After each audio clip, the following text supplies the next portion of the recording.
Құрметті көрермендер, бүгін біз 1986 жылы 16 желтоқсанға байланысты, яғни тәуелсіздік күніне байланысты кішігірім халықпен сұхбат жүргізетін боламыз.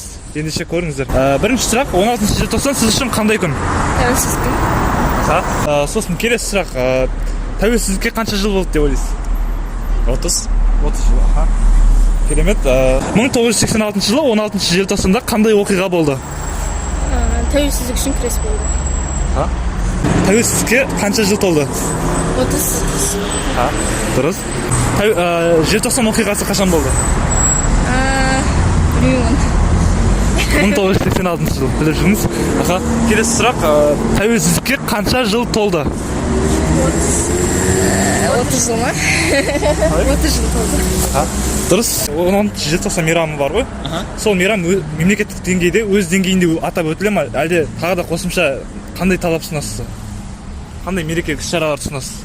Тәуелсіздік күніне мен ойлаймын, қазір жаңа жылға бола үлкен мейрам өткізеді, тәуелсіздікке онша үлкен мейрам өткізілмейді. Көп адам біледі, бірақ біраз адам біледі, онша біле бермейді 16 желтоқсан тәуелсіздік күні екенін. Мен ойлаймын, 16 желтоқсан күні үлкенірек, масштабныйрақ нәрсе өткізілсе жақсы болады деп ойлайтын едім. Рахмет, сау болыңыз.